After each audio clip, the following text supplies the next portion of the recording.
अष्टदिशा बंधनातील 8वी देवी कोण आहे या प्रश्नाचं कोडं अजून देखील सुटलेलं नाही. आदिशक्तींनी अजूनही याबद्दल एकही संकेत दिलेला नाही.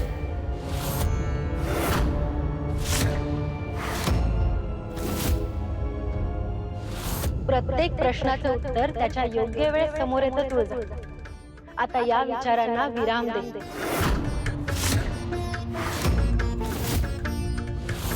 आता तुझ्या आयुष्यातल्या सर्वात सुंदर क्षणांची वेळ जवळ आली आहे.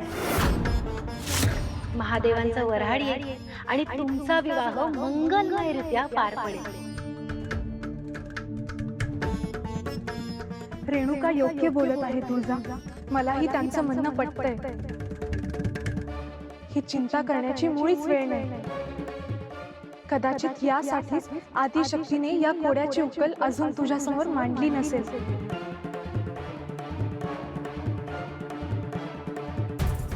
असं असेल तर ठीक आहे, परंतु एक गोष्ट निश्चित आहे, आपण जर या विवाहाच्या सोहळ्यात मग्न असलो तरी महिषासूर शांत बसणाऱ्यांपैकी नाही. मनुष्य अवतार घेतल्यानंतर तू महादेवांची पत्नी नाही, त्यामुळे तुला अंकित करणार हे त्याचे मूर्खपणाचे शब्द खरे करण्यासाठी तो आता काही ना काही डाव नक्की रचत असेल.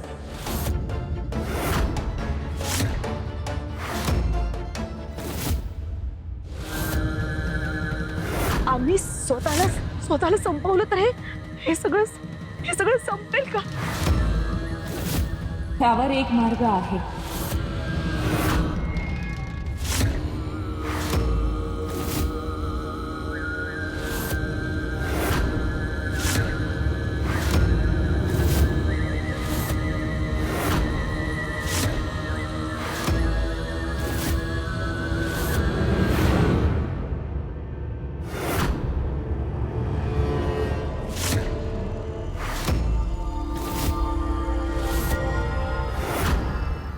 तुळजा, तू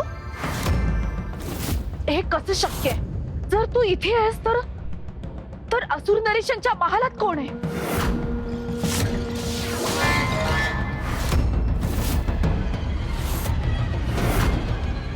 शुभा, आम्हाला तुझ्याबद्दल आधीपासूनच ठाऊक होतं आणि आम्ही ही संपूर्ण लीला रचली.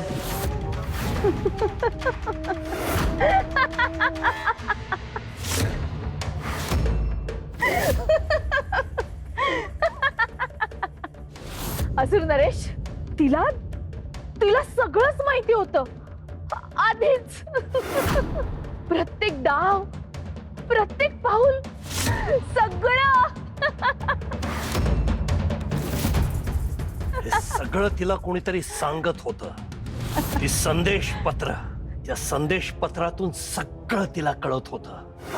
सगळ्या योजना, सगळे डावपेच, सगळं तिला कोणीतरी आधीच सांगत होतं.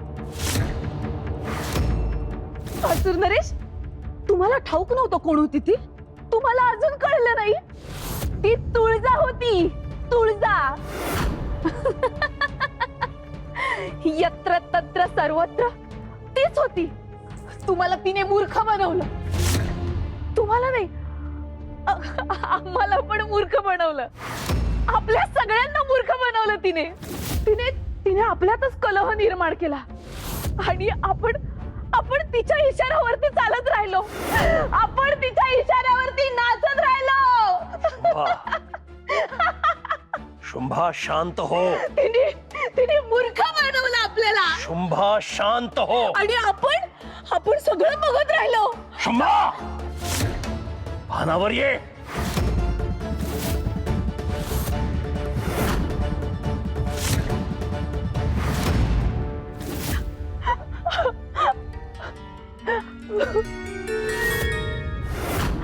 आम्ही आमचं सर्वस्व पणाला लावलं. आम्ही तुमचा वियोग सहन केला. आम्ही त्या तुळजाच्या पाठीमागे सावलीसारखे फिरत राहिलो.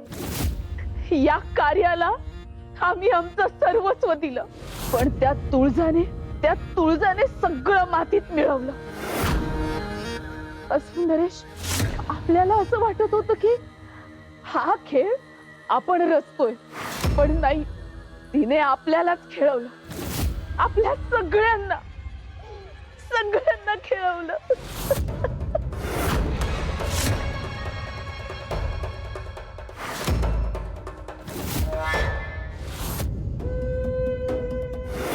वर राग साचली म्हणून अग्नी संपला असं होत नाही शुंभा.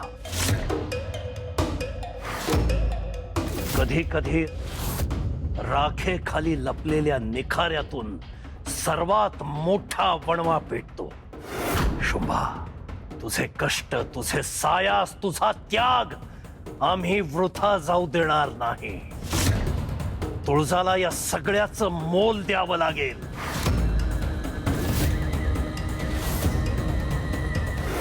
आणि सुरुवात तिच्या विवाहापासूनच होईल.